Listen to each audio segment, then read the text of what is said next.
Thank you for watching Emit Radio's Limelight. Today we have Holland Teed. Hello.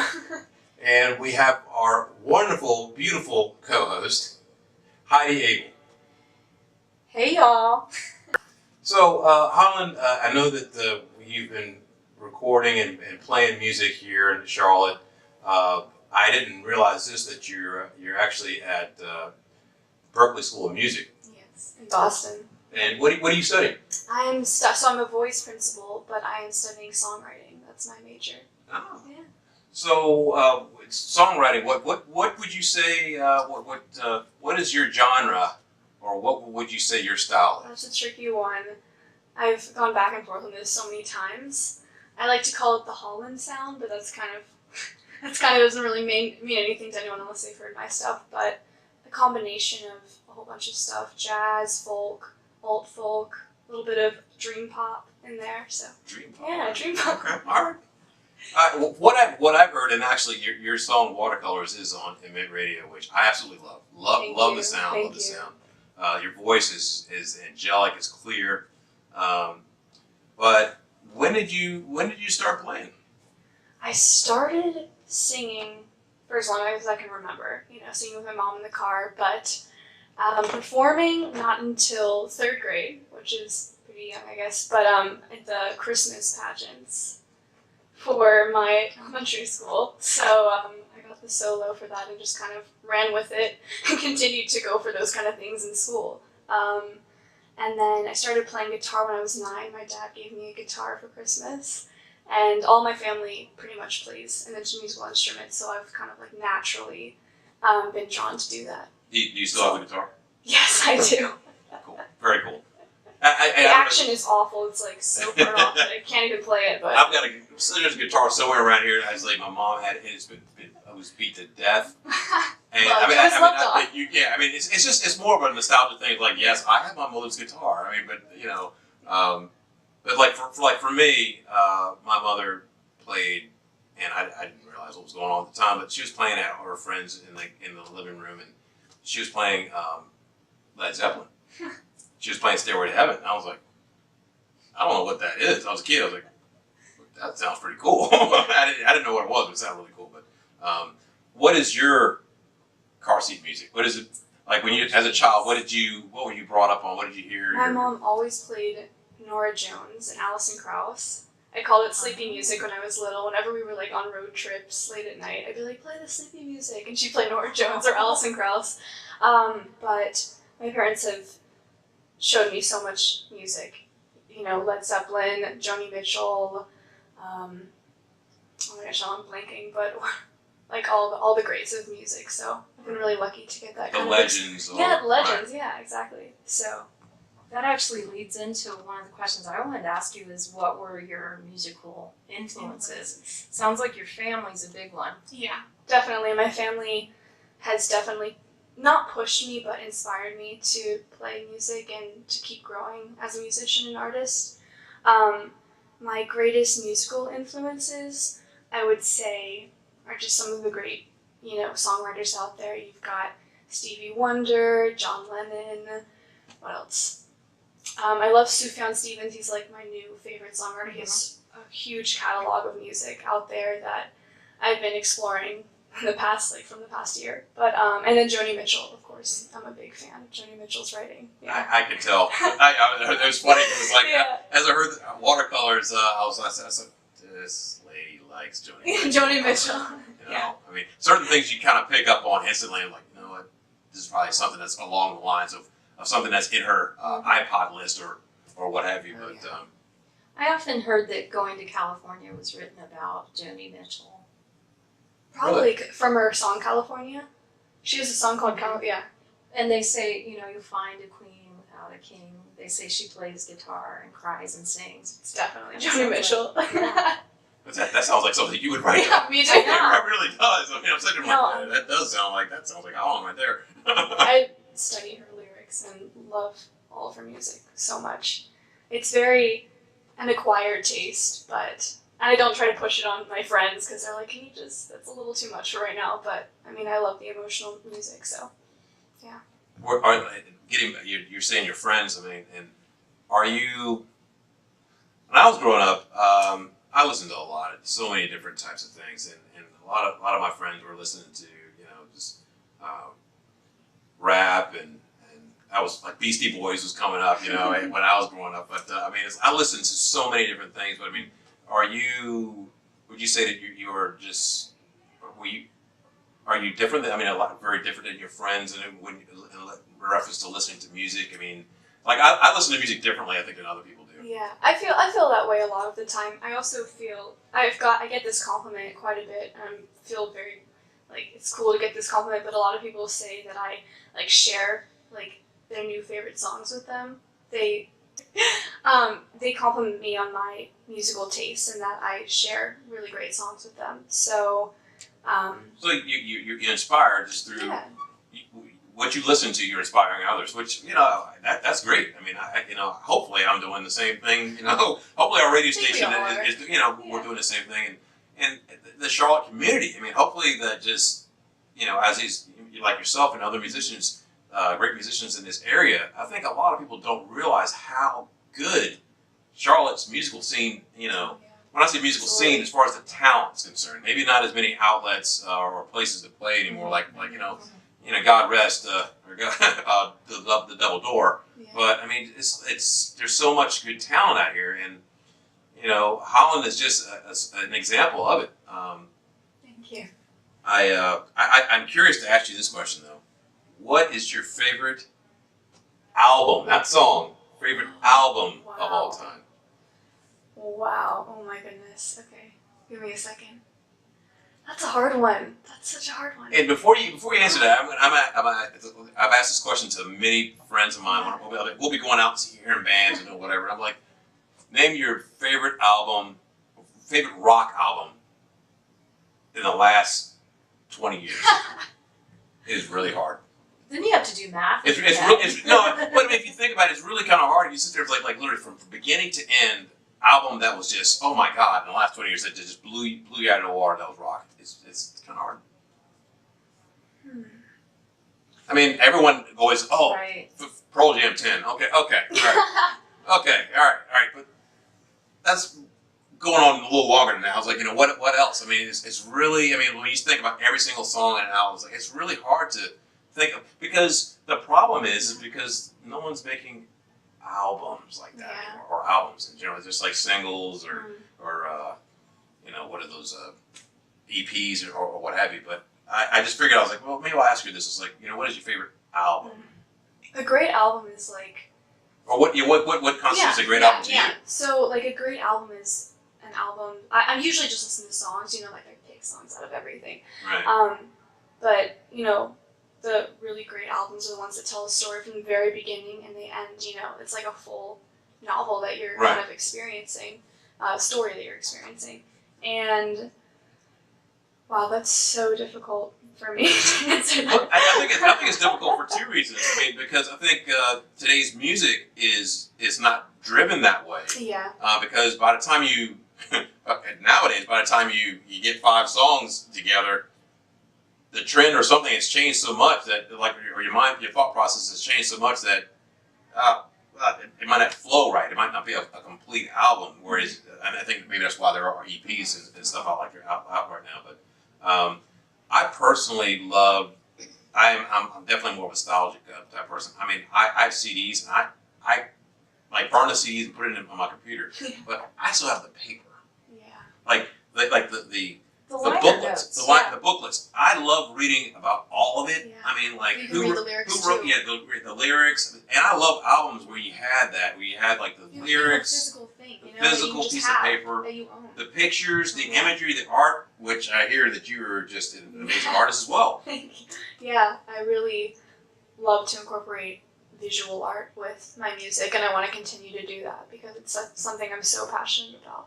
So yeah, but I can't wait to see that either. and the two cover art for my singles on Spotify are things that I've painted. So I want to continue that trend. So the thing for watercolors, you painted that? Yeah, I painted that. Painted that with watercolors. Wow. And the other song up there is called Lonely Game, and it has a acrylic painting that I made. So yeah, Cool. but I want to continue that because it's like such a personal thing for me. I think it makes it a little more, personal, like you said. Yeah, and maybe that's, I guess, what I was saying earlier in reference to just the albums. When you had something physical, tangible to touch, that it was more personal. It's like, oh, this is mine. Like it's like I've got pages and I'm looking through stuff and I'm seeing photos and imagery and stuff. And now it's just, you're picking up your tablet or your phone and it's like Everything's there, right there. It seems like it's not as not personal. really there, It's not as intimate anymore. And I'm going to tell my age here because it was a funny moment when it went from LPs, because that was incredible. I mean, you had this larger than life thing, and you did take the liner notes out, and it was really cool when you had a double album because you had something to open up, and so it went to cassettes, and you just didn't get as much with that little tiny cassette. In fact, you got a lot more once CDs started coming out. It seemed more like a mini album. Yeah. So I have a question for you. I think the creative process is always the most interesting in reference to just writing music and coming together with, okay, this is a thought process I had with this, and or the sounds that came to my head. Like for myself, like when I get really good ideas, I tend to be in the shower and I'm like, I gotta run and write this idea down or whatever, and then later on I'll come up here and work on it. But for you, what is the most, I guess, like the most interesting creative part of songwriting that for you? What is it that you're just like, I just love this part of songwriting? I do this thing called song seeds. Basically, Song seeds, yeah. So basically, I have a little book, or in my phone I have like a little note section called song seeds. And every day I like to take down 5 to 7-ish song seeds. That can be a melody that I'm like hearing in my head and I record it in the voice memos, or I hear someone say something kind of interesting and I'm like, oh, that could mean something. Thank God, it's not just me. Yeah, exactly. Like she thinks I'm crazy sometimes. No, I'm like, oh, I can write that down. Yeah, you're like, oh, that's a good one. Yes. Okay, all right. I'm like, take your song seeds to everyone. I'm like, you gotta write cool things down and make something with it. Right. If that's what you want, Because by the time you actually get to a piece of paper or whatever, and when you actually sit down to go, all right, I'm going to write. You forget. The brain goes, yeah, and you just totally forget everything that you wanted to do. Unless you're like super emotional and you like need to write it out, but Right. a lot of the time, just opening a book and telling a story from a little line. I went to a museum in Boston, the Museum of Arts. It was an art museum. The MFA. Yeah. Museum of Fine Arts, yeah. And there was a Frida Kahlo exhibit, and next to it there was an exhibit that had just a room of paintings, and I was like looking at all of them, and I was like, wow, these are awesome, because I just love art. And I looked at the names, and I took like 5 of the painting titles, and I wrote them in my song seed book, because I was like, that could be really cool. And then I ended up writing a song with 4 like painting titles in it, and it's a completely different story, but I took it from those paintings. Well, it's interesting that you say that because in theory, when it's art and you're just using art titles, which is almost like poetry. Yeah, exactly. Like Towels in the Sand or something like that is the name of it. That's kind of cool. Yeah. That's very cool, actually. But anything really, like anything in life that you see, it's also just like relatable to other people. When you take something just out of real life instead of just like some imagine. I mean, I do that too. I take things out of my head all the time, but taking things out of real life is a good way to create the music and the song and the lyric. What? Go ahead. I'm curious. What was the first song you ever learned and really felt like you mastered? That was Landslide by Fleetwood Mac. Oh my God. Okay, we're gonna set this up, and she's gonna play this. We can do that. I want to hear your voice on that. We can do that. No, that song, my mom loves, and I know so many people who love that song. Right. And I don't know how young I was. That was the first song I really learned by myself on guitar, and really mastered to perform. And I would perform it, and people would be like, "You're too young to be singing that. Like, you shouldn't be." And I was like, "I love it though. It sounds so good. It's so beautiful." But yeah, that's my mastered song, I guess. Yeah, Stevie Nicks is just, I mean, Fleetwood Mac is great, but I mean, her voice is just, I mean, Yeah. and I think you're going to get there. You have that iconic voice. In other words, when you start singing, and obviously when Stevie Nicks starts singing, you know who it is instantly, and it's just a very, very, very distinctive voice. And that's why I was like, I got to interview Holland. Like she has this very, very distinctive voice. I mean, That's an amazing compliment. I love it. I do. And then your music will be known as, what'd you say, Holland style? Holland style, something like Holland that. style. Holland style. I don't know, something like that. Make our own style. It could happen. Yeah, who knows? My own style, just my own thing. So your song "Watercolors" that's on Emit Radio as well, and it's been probably been on there for about a year now. What is the meaning to the lyrics? What does that song mean to you, and what is it? In other words, when you wrote it, like was it a note to someone else, or was it just like, all right, I just got to get this out of me, and just like almost like therapy? Yeah, it was pretty much therapy. I wrote the chords all first, and the sound was like those open chords and jazzy chords are really nice, and it just kind of like felt like watercolors, how watercoloring feels. It's kind of like synesthesia, like I kind of connect those. They're so close to one another, like the emotion that I get from drawing and painting and writing music. But that song is, I mean, the chorus goes, paint me with your watercolors just like you did when we were kids. It's kind of like just an innocent kind of love, you know, not anything too complicated. Right. Just, yeah. It's straight, like, yeah. Straightforward, you know.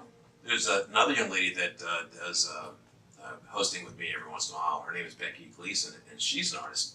So I know that she would love to see your art too. Yeah. So I mean and she every once in a while she has a gallery of things going on. And something that I've been trying to kind of merge together is art, music, dance here in Charlotte. I've got some other things on deck as well, but they're all so connected. they really are. Yeah. They really are. I mean, and it's so, like I said, there's just so much talent here in Charlotte. Yeah. Be it music, singing, you know, whatever, art. I mean, it just needs to be explored, and it needs to be, you know, the light needs to be shone. Absolutely, I agree. Have there ever been times you just said, you know what, I've gone through it, like you saying that it was therapy just now, and you said Boston earlier. I used to live in Boston, Oh, and Boston. I went through a dark period when I was in Boston. And I was not listening to watercolors then. I was listening to something very, very, very, very dark, very heavy. In the winter time. The fall, winter. Yeah, like Deftones. Yeah. You know, like, I mean, I was listening to like some really, really, I wouldn't say hard metal, but it was like really distinctive rock music, and I was going through a really dark time, and I just found myself writing like no tomorrow. I mean, I didn't even. It's not like I was like, oh well, I want to write up a song about this. It was just like that. I just literally filled up notebooks, and I look back at it now. I'm like, oh my God, what was I going through? Like, yeah, I'm like, do you find yourself like whether it's a breakup maybe, or maybe just a bad job, or bad, you know, having a bad time, you know, with like school or something, where you just go to music, or you go to the book, or what you say? Songseed book. Songseed book, yeah. Yeah. Do you do that? Yeah, all the time. That was the reason why I started writing, because it was such a emotional release to like put all these ideas, even if they weren't directly about how I was feeling. If they were like, it was a story about, you know, getting cheated on. I've never been cheated on, but it's like, the storyline just kind of came out of me for some reason, and it was relieving to perform it and to write it. So. Well, It's crazy. Maybe I'm just taking a wild guess here. Maybe it was the fear of being True. You know, of that, and Oh, it's yeah. like that fear made you think about it more, and it's like I got to write something about that. But mine was actually was that so. Yeah. I was in a really bad relationship, and I just wrote, and you know it's I mean, not to sound like you know, morbid here or anything like that, but it was just really, really dark period. And I sit back and look at it now, I'm like, man, I'm so much happier. It's like now I'm writing about different, you know, happier things, you know, and once you let it go, it's just, that therapy of what you're saying, just to let it go is just relieving. But then on the other side of the coin, like Heidi's daughter, Gabrielle, Sophia. I mean, her songwriting I've seen, and some of it is so much happier, and it's just about different things. And I sit there and think about it, like, man, I was like, I wish I could write like that too. So it's funny. It really is funny. I mean, it's like so many different feelings that come across, and like how you respond to it and how it comes to life. Actually, she wouldn't necessarily describe it as happy. Well, happier than what I was going.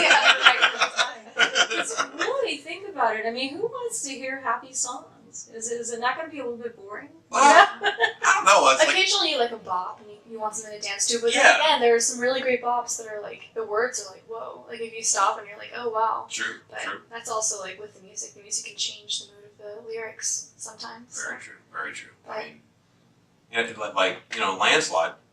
Yeah. That's a different type of song, but then people love it, and then there's some other songs by Fleetwood Mac that are more I guess poppy or more like right.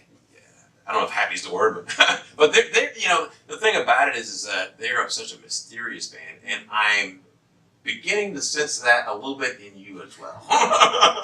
There's a mysterious, soulful, clean, airy kind of sound that I hear from you, and I can't wait to hear more from you though. Thank you. Yeah, I don't know about the I don't know how mysterious I am. I don't think so. I mean, it's just your vocal quality is like, okay, what's going on? Yeah, what's going on there?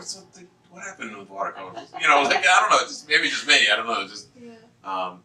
Well, it makes you want to hear you how more. it's resolved. Yeah, exactly. Yeah. Like, is it going to be resolved in the song or right? Or the next song? I think maybe it's also like misplaced feelings. Like the lyrics may not match exactly the storyline that I'm actually relating to, so that could come off in like the way I sing something. I've never really thought about that before, but I don't know. So So you're going to Berkeley? Yeah. Wow. For songwriting, like John Mayer. Yes, John Mayer. One of my favorites. Yeah. So I mean, He's a great musician. I just think the guy. I mean, as a musician, as a person, I'm not sure, but as a musician, he is really talented. Whether you like his poppy stuff or not, I mean, if you look at the words and you look at how he arranges his chords. The number of songs is a mystery to me because I write a lot of half songs at the same time, so they're not fully written songs. They're just like in the vault, like you said, the mysterious vault. I keep a lot of voice memos on my phone. Very protective of my phone. It's I do not feel weird anymore. Alone. I don't feel alone anymore because it's like she was like, "What the hell is all these?" Like, I got all like, I mean, literally, the phone is filled with just like different ideas, like little hums, whatever things in my mind that eventually I'll get together, and then sometimes merge them together, and then sometimes I'm like, I forget that doesn't work. Yeah, goodbye, on to the next. But then it's really funny because like Hootie and the Blowfish. Hootie the Blowfish. Darius Rucker, like I think some of his songs that he wrote that are hits, or he said were some of the simplest stuff that he's ever done, and when he was really young. And you sit there and you wonder, I'm like, is simplification is is simple the way to do it, or you're just like simple words, simple but relatable, and it's interesting. It's like I don't think you ever want to get rid of those. I mean, like you said, you've got this vault. I mean, like I don't think you ever want to get rid of those because you never know. I mean, it's like those. And then I think Pearl Jam, one of their first songs, I think, was won by the singer. Like, was one of the first songs he'd ever written. I think. I'm not sure exactly which song it was, but it was one of their biggest hits, actually. So it's you just never know. Yeah, I mean, like John Mayer, he said that he hated "Your Body's a Wonderland." Is that? Yeah. He said he dislikes that song so much, He hates but it. it's like the biggest song. Everyone knows it. Right. So I mean, that happens a lot of the time. Yeah. Right. And actually, that was going to lead to a question I had for you. Is there a song that was one of your early songs that now you just cringe and will never play it? Oh, So many. Really? Oh, I actually get asked to play it. There's one of the first songs I wrote called Driftwood. My family always asks me, my friends are like, you gotta play it. I'm like, no, I'm not playing that. I'm not. I'm so embarrassed. But yeah. Is it because of the word, you look at it and say, oh, the words are just so simple, I don't want to do it anymore? Or because you've done it so much that you're just sick of playing it? It's also kind of like being embarrassed by the feelings I was expressing in the song. So being like, oh, I don't want to sing that because, like, No, I'm curious. that's all. I'm curious. I cannot talk about that. Okay. Well, Maybe in the your future I'll style- play it. Your style may have changed too from the time that you it created has. it. It And has. so you're going in a different direction. Yeah. It was a little more folky. Yeah. But no, that's a bad thing. It was the tone and the theme of the song that I was like, I don't really know if I want to sing that anymore. But I still love the song, you know, it's like close to my heart. But So you would basically have to give her a $500 tip Yeah. to get her to play yeah, Driftwood. maybe Or is it 1,000? maybe Good that. Lord. Maybe keep going up. Let's just keep going. I should get a whole album out of that. No. Good Lord. Well, it's funny because I was wondering, where you would have played, and out of obviously have you been playing in Boston as well, or I've played a little bit. I played at the Berkeley venues a lot. The school has so many venues. You can play Cafe 939, which I played at. There's this is the musician's heaven. yeah, this is like they have whenever you want to play anywhere, they have a place for you. There's a place called the Bebop, which is on Boylston Street that like anyone can play at, but it's like also a kind of famous place where all the Berkeley kids like to go play. Wow. I've played in Charleston. I played at the Charleston Music Hall for there was a fundraiser. I sang a song with the Blue Dogs. They're like a bluegrass band. Yeah. And I played at the Music Farm in Charleston as well and did a set there. I'm trying to think of. I've played at the Visual Light a few times. I played at. And if I'm correct, Yes. you're playing in the Visual Light. What? They're playing May 30th at the Visual Light Theater. Doors open at 7 p.m. and the show will start at 8. Because I was wondering, I was like, would you like to travel and do it? But you've obviously have done that. Would you travel overseas? Like Absolutely. Okay. That'd be so cool. I would love that. I mean, also like, music could take you to like travel, which is such a cool thing about music. And I would love to, experience more of the world and travel. So that's really exciting. I think that both you and Gabrielle? Gabby went to Paris, right? Paris, yeah. I think that you would really, really just the artwork, I would love to go to France. Oh my the God. architecture. I think you probably would not like it in one sense that you probably wouldn't have enough time to take it, like Take soak it it all in, in, yeah. and you'd be writing all the time and Yeah. painting, and that could be That's great. though. frustrating too. Yeah, true. Because I had a friend that went to Italy, and they were just like, "Oh my God, I just wanted to stay and just absorb everything." It's really interesting. I've always said this. I think that every single American should visit a foreign land because you don't realize how lucky, different. how lucky we are. Oh, yeah. We take way too many things for granted, and then you also see, other sides of people and other sides of countries, and you're not limiting yourself or blinding yourself just to what, oh, this is what mom and dad said, or this is what so and so said about this, and like these people are they're open and they're lovely just like we are. Like they think about the same things we do, Mm-hmm. And like I went to the Dominican Republic and we met this girl and we tipped her $20. I didn't think it was a big deal. That's a lot of Big money. deal, yeah. That's a lot of money to them. That was like Christmas for them, and so we spent the whole week just keep going back to that bartender because we wanted to so we get Christmas cards and stuff from her. That's Oh. amazing. I mean, yeah, this is really cool. I Wow. mean, $20 to us is nothing, but Yeah. someone else it's a lot. Yeah, So exactly. that was just wondering, if you would like to travel. I thought that you would. You seem like the person that would just love the opportunity to Experiences and experience and adventure. play. So. It's awesome. So, do you write the majority of your material, or do you have any outside? I write it all. You write it all. I've tried collaborating recently. I'm writing a song right now with a friend from Berkeley, He actually left after the first semester, and he's like making music, kind of like John Mayer, I guess. But just bring him back in the mix. John, the John Mayer story. Everyone does it. You go to Berkeley for a year or so, and you're like, yeah. But we're working on a song right now. I'm really excited about. Hopefully, we'll release that as another single. Oh. So that'd be really cool. Please, if you get recorded, please bring it. Yes. I mean, I'd love to play it on the radio here. I would definitely do that. I will definitely send that your way. But and I'm also collaborating with a few other musicians, which is new for me. But for the show, I'll just have my own music with a few covers in between. So, yeah. And who's going to be playing with you? I mean, in your band. Yeah, absolutely. So we have a drummer.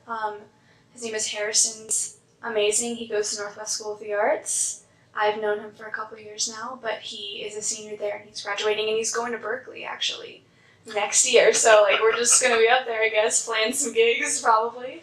This is sponsored by Berkeley School of Music. Yeah, this is. Where's my T-shirt? I need my T-shirt.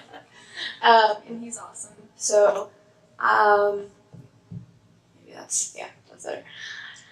We have a bassist, David Kopsick. He's awesome.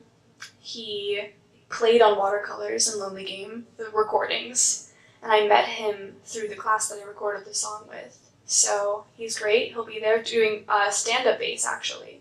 Oh, so, nice. Yeah, stand-up Very bass. cool. And we have a guitarist, Charlotte O'Boyle. Charlotte. She's I'm familiar. Yes, young up and coming musician. She's going to Belmont, in Nashville. University in Nashville. Yeah. Yeah, she's so talented. Everyone in this band is so amazing, and I'm so excited to play with them. So all these people, I'm sorry, is that the whole group? Or? Yeah. So all these people are playing with you May 30th. May 30th at the Visual Art Theater. We're really excited. Get your tickets, $10 at the door and in advance. So yeah, we're really excited. Nice. I can't wait. I'm definitely trying to show up. We'll get you some tickets. We'll get you in there. We'll get you in there. So I was going to ask you, how do you balance? Well, actually, let me back up because I was going to bring up something. When I went to songwriting classes, not school classes, the professor that I had, he was from Nashville, and he had been, all up and down Nashville. But he said something to me, and it really stuck with me. And I'm like, I could see how well they got in reference to songwriting. They would get a community of songwriters together, and 20 or so, and they would get together every week, and they would just have someone write down a whole bunch of different topics or what have you, and put them into a fishbowl, and then they would put their names in another fishbowl, and they would pick a name Holland, Heidi. Okay, you two go in that room and pick out something and write a song on it. Wow. Back here in 15 minutes.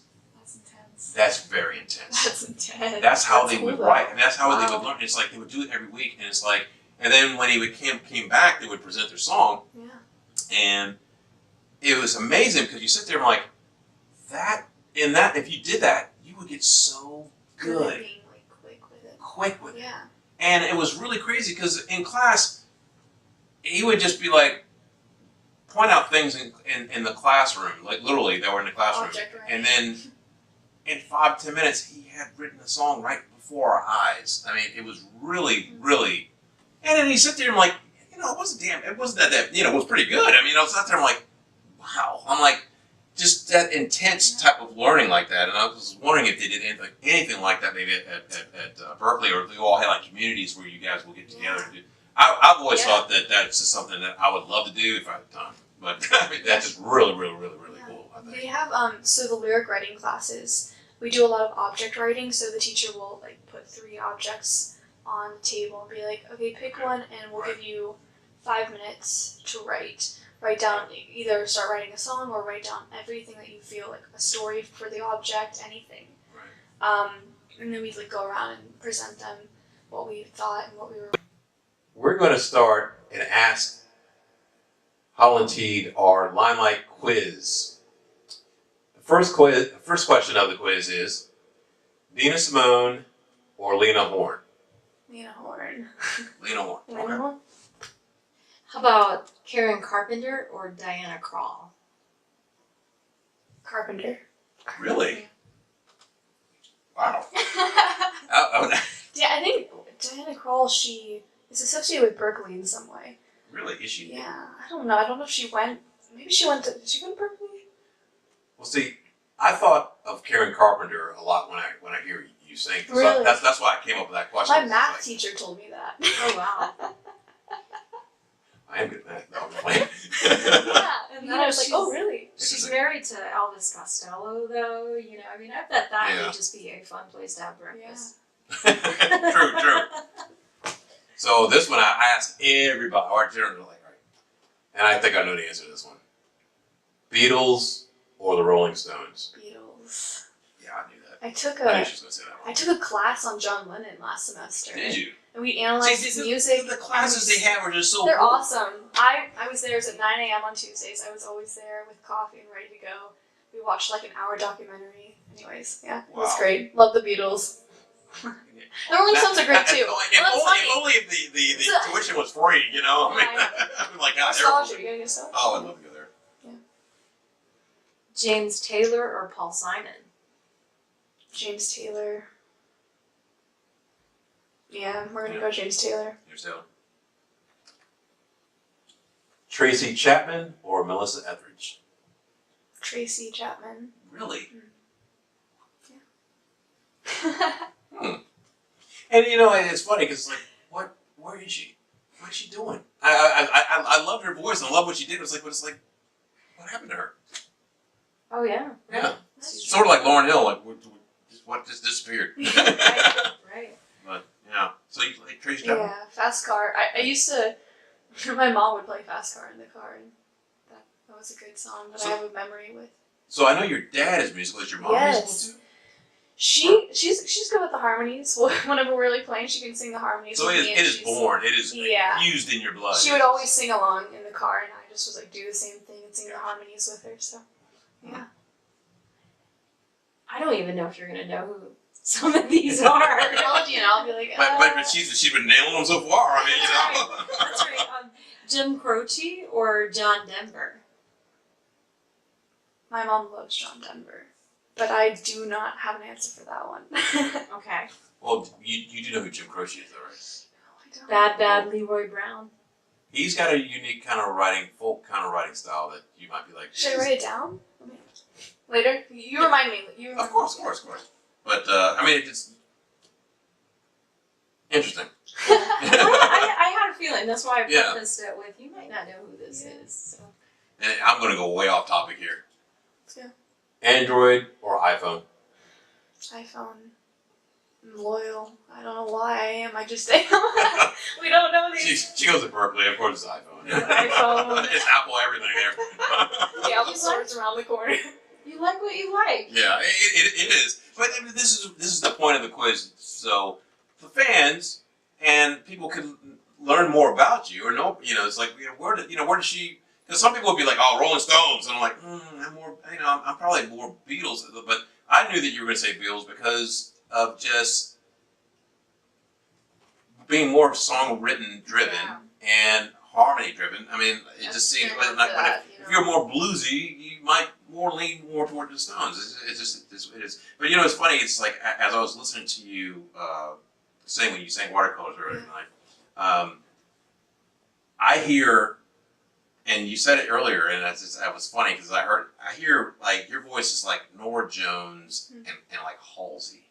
Oh, wow, really? You know, not as I think it's clearer than Halsey. I mean, it's just something about maybe it's a timbre or something that's in your voice when you're doing when you're singing that. But it's definitely I feel it's more Norah Jones like, and I'm trying to figure out who else is out there that sounds like you, and I like it's just Holland style. I mean, I don't think that there's too many that sound like you. I mean, it's just such a clear voice, which I love hearing. I mean, Thank you. and I really want to hear Landslide now. I'm sorry. Yeah, we can Really maybe do. make that happen. But Enough time. maybe. Next time. Next time.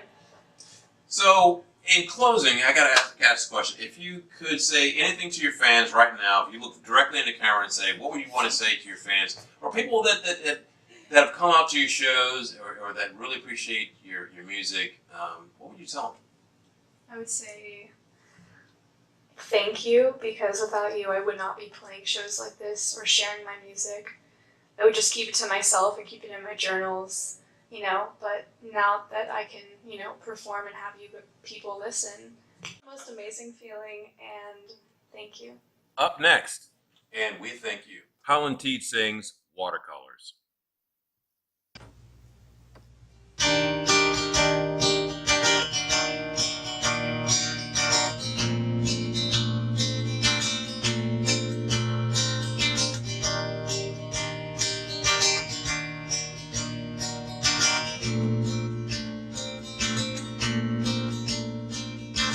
Small house, room to grow, tiny little flowers that we glanced at for hours.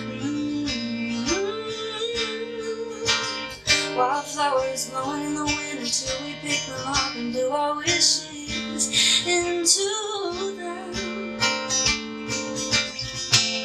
The garden filled with our footprints. Oh, and our melody colored the pages. Paint me with your watercolors, just like you did when we were kids. And hold me like you mean it, like you do it, like you did when we were kids. We were kids. Visions floating in your eyes and watercolors swirling into mine. Happy days and the sad ones we left behind. Our footprints extended over the pavement. Oh, and our harmonies colored the pages. Paint me with your watercolors, just like you did when we were kids. And hold me like you mean it, like you do it, like you did when we were kids. When we were kids.